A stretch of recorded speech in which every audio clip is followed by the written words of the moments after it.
Ready? Chapter 1. Run. Keon sat alone, gazing at the water. He ran his fingers over his black hair. He preferred to keep it in a buzz cut, easier to manage that way. It was quiet around him. Nothing ever seemed to happen in this small village anymore.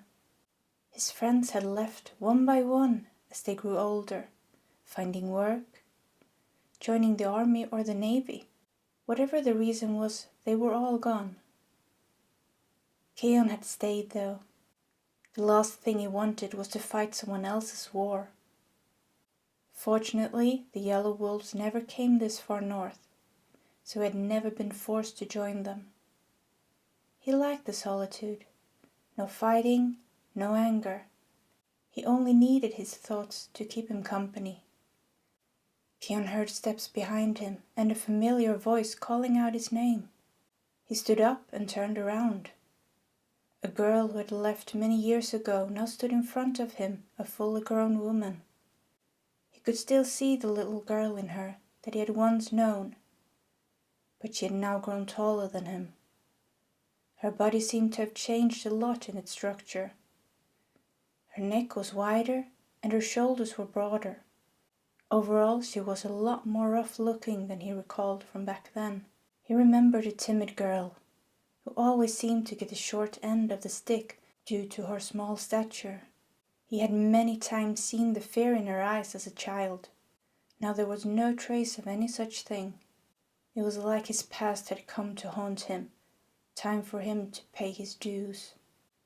He saw her chin-length hair and red wool cloak move in the wind. The visible parts of her arms showed large scars. What had happened to her during these past years?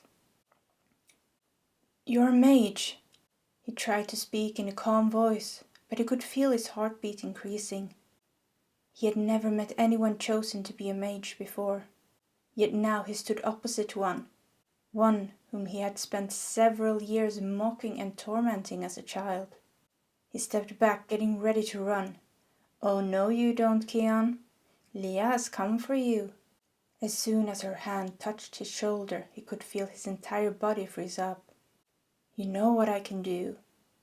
Move without my permission and I'll bleed you dry." She leaned in closer. "Do you remember the day you said you would fix my crooked nose?" Keon felt sweat forming on his forehead. He without a doubt did, and he did not like where this was going. One wrong move and he would not live to see another day. "You broke my nose as a child. Now I'll break yours. It's only fair, isn't it?" Before he even had time to react, he felt his body hit the ground hard. She had struck fast. A surge of nauseating pain came over him and he quickly covered his nose with his hands, trying to stop the bleeding. She hunched over him. "Do you remember the day you and your friends thought it was a fun joke to hang me upside down in a tree by the schoolyard? I learned that day to never wear a skirt again." He looked into her eyes as he removed his hands from his face. A muffled "I'm sorry" left his lips. An angry expression formed on her face. With all her force she stomped her foot right on his face, pushing him down into the muddy ground, crushing his nose even further. He groaned. The pain was so intense he almost fainted. "Say it like you mean it, Keon," she demanded furiously. "What are you doing, Leah?" A stern voice was heard behind them. Leah jolted up and spun around immediately. A man stood in front of her with hair as long as hers. His face wasn't rough or scary looking, but his posture and build gave off an entirely different vibe. He was significantly larger than her, and he looked anything but happy. General, I was just, he was," she stuttered. The man's eyes narrowed. "Is this mission a joke to you? Do you think this is a vacation? We are here to find—" He went quiet. Keon tried to focus but felt his mind drifting. If he was going to live, he knew he needed to get away. Now. He got up on his feet, feeling dizzy, but without any hesitation he ran as fast as his leg could carry him, heading for the forest. Several seconds of silence passed between the two mages as Lia started to feel increasingly uncomfortable. Was she supposed to say something? Do something? She could see in the corner of her eye how Keon was running away, getting swallowed up by the forest close by. She cursed silently to herself. The opportunity was gone. Lia, this is a direct order. Yuval looked at her with a serious expression. I need you to get Atle for me. Bring him to me. You're going to stop for no one. Speak to no one except for him. Do you understand? Lia tried to wrap her mind around what was happening. He wanted Atle here. Him, of all people. Why? But his camp is 24 hours away on foot, she blurted out before she could stop herself. Well, then you better run fast, because I need him here now. Yuva's temper was running low. I repeat, you will bring Atle here for me. Do you copy? She looked up at him.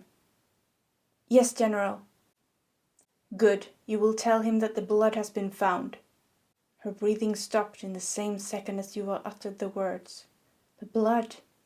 This was the real deal. She was going to have to sprint the whole way, as fast as her legs could carry her. She gave a quick glance back at the forest. After all, she could always come back for Keon later. Yuva looked on as Lia stumbled away, almost falling over in her eager attempt to set off running, heading for Atle's camp. The general turned his head towards the forest. Keon, was it, huh? I wonder if you know what you've gotten yourself into, because you're running straight towards the same person every single mage is looking for right now. This is not going to end well for you. Keon ran through the forest. He ran for his life, as fast as he could, tripping on the uneven ground, getting back up just to keep running.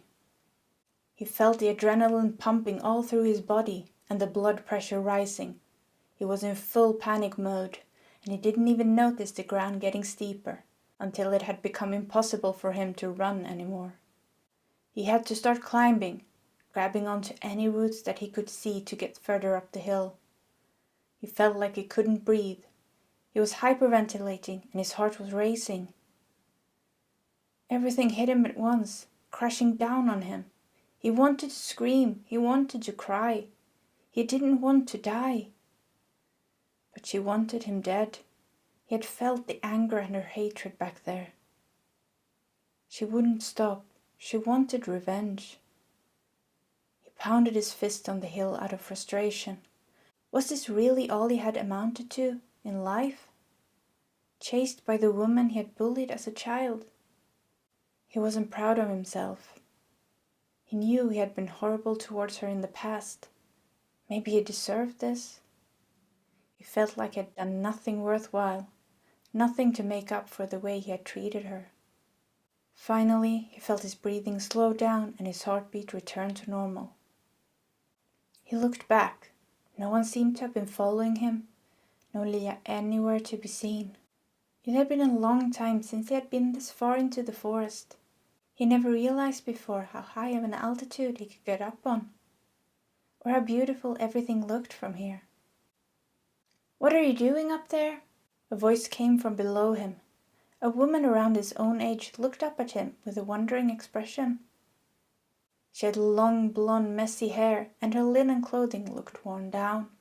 She was at the bottom of the hill, so she had to have been shouting in order for her voice to reach him. He started to panic again. What if someone had heard and now knew where they could find him? Keon stood up as to prepare himself for another run, but before he could even start, he felt himself slipping instead. He went down hard, losing his foothold and tumbling down the hill, eventually landing headfirst on the flat ground at the woman's feet. She looked down at him with worry in her eyes. Are you okay? He looked back at her and tried to say something back, but an intense pain instead spread across the back of his head, and everything went dark.